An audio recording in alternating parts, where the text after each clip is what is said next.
Hello friends, welcome to Tax Updates and good morning. In this video, I am going to brief you about outcomes of 43rd GST Council meeting which held on 28 May 2021. The very important outcome of this meeting is one-time relaxation from late fee has been given.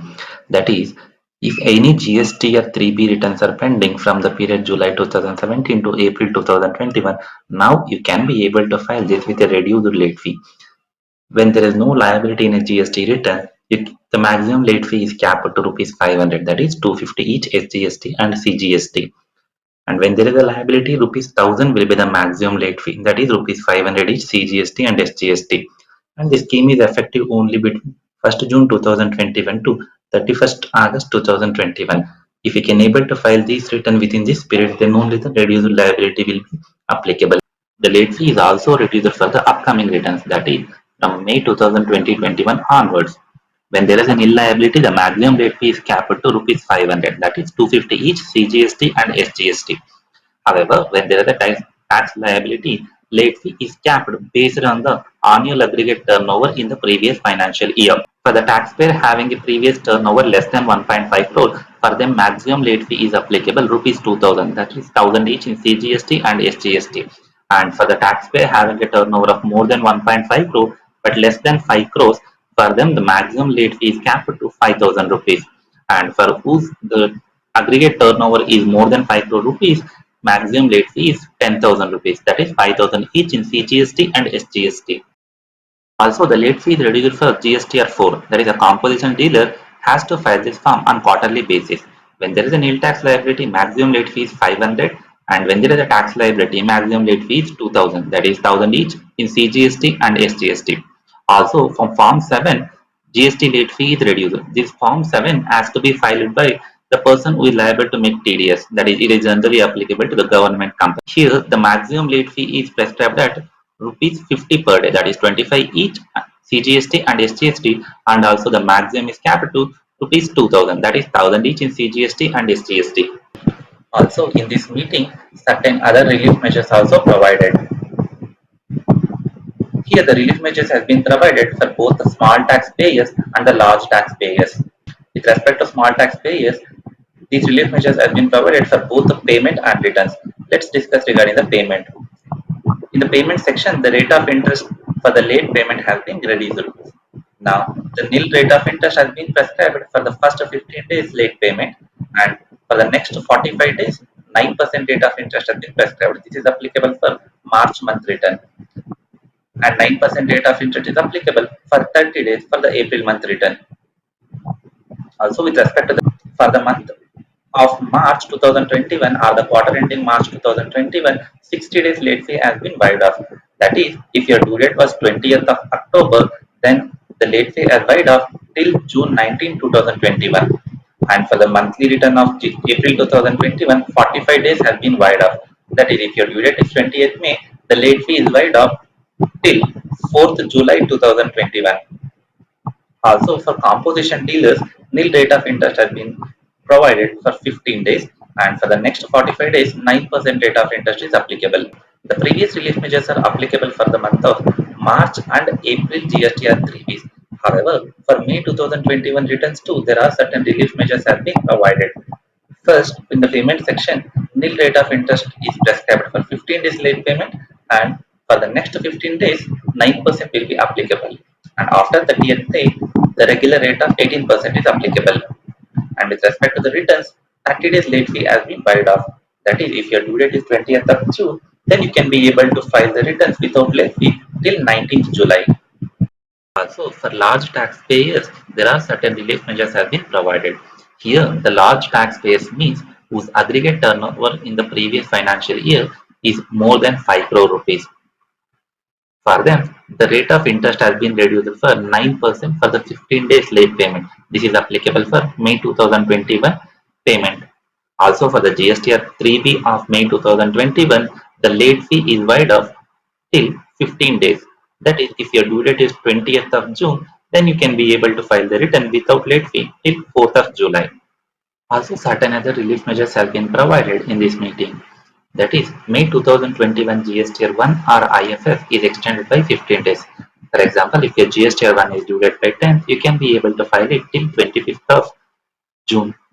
Also for IFF, 13th was the original due date. Now it has been extended to 28th of June. Next, the GSTR 4 of 2020-21 has been extended to 31st of July 2021. This GSTR 4 is to be filed by the composition dealers on annual basis. This was originally due on 30th of April 2021. Now it is extended to 31st of July. Next, the ITC-04 return of quarter 4 of 2020-21. This is extended to 30th of June 2021.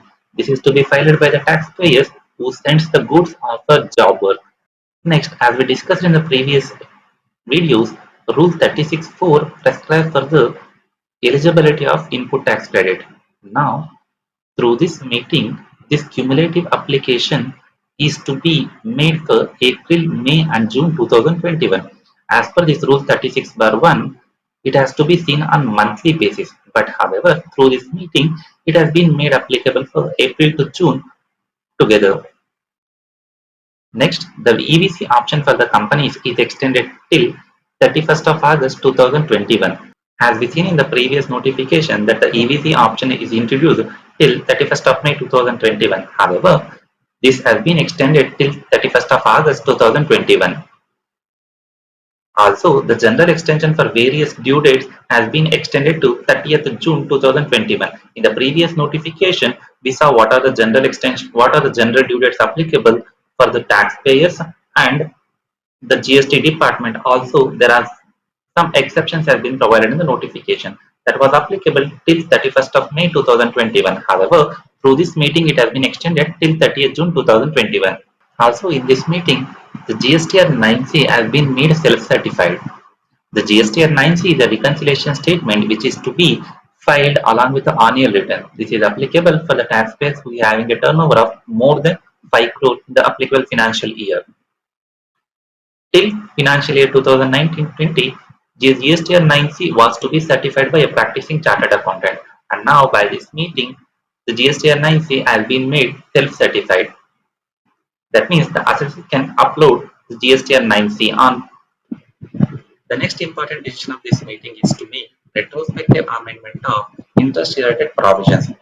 As we see that initially the notices were issued to the assessee that the interest are to be paid on gross basis. That means if you have a gross liability of 100 rupees and if you pay 80 rupees using the ITC and remaining 20 rupees using the net cash basis, then effectively you have to pay interest and 20 rupees only because you're paying only 20 rupees using cash. This was well settled on service tax. However, soon after the GST has been introduced, there was no clarity on provisions of this act. So the department started issuing a notices to pay interest on the gross tax basis. That means the interest has to be paid on the entire 100 rupees. However, the department has stated sometime in 2020 that interest can be paid only on the net cash basis. However, the relevant amendments have not been made in GST Act till date. Therefore, through this meeting, it has been decided that the retrospective amendment of interest-related provisions to be notified at the earliest. The next important outcome of this meeting is the relief has been provided for various items. That is, the COVID treatment related items, IGST on imports have now been removed. As we can see, when you import any goods from outside India, we need to pay IGST on it on reverse charge basis. But however, by this meeting, for the below mentioned products such as medical oxygen, oxygen concentrators and other oxygen storage, certain diagnostic market and test kits and COVID-19 vaccines and amphotericin B. This is related to treatment of black fungus. For these items, even if you make an import, there is no IGST to be payable on RCM basis. And this facility is made only till 31st August 2020-21. That means even if you import these goods from out of country, there is no GST to be paid. The next outcome of this meeting is the reduction in tax rate. This decision is made to support the WHO program on elimination of lymphatic filariasis. Lymphatic filariasis is also a type of disease. Here, the D-ethyl carbamazine, popularly known as DEC, the rate of GST for this product is reduced from 12% to 5%. Also, the rate of GST has been reduced for the parts of sprinkler and drip irrigation systems. That means earlier it was 18%, now it is reduced to 12%. The next outcome of this meeting is certain services got exempted. There are two services have been made exempted now. One is midday meals. This is supplied to educational institutions including Anganwadis. And next one is examination services. Any examination conducted by National Board for Examinations, central or state educational boards, for them, this examination services is exempted and the relevant input services which will be used in examination services got to exempted. Also, certain clarifications have been made in this GST meeting. The first one is landowner promoter eligible to take GST credit. Here, the landowners who give the land to developer and developer will construct and give it back to the landowner for selling. Here, the developer will charge GST for the construction activities. However, initially, these landowners were not able to take the GST credit. However, now they can be able to use the GST credit and can offset it against the output liability which will arise on selling those apartments. The next clarification is related to services provided by milling agents to the government. This is related to milling of wheat, paddy, and rice. Here, the milling agencies will provide their services to government, which will in turn use this for the purpose of PDS, that is public distribution services. So this service is now being exempted.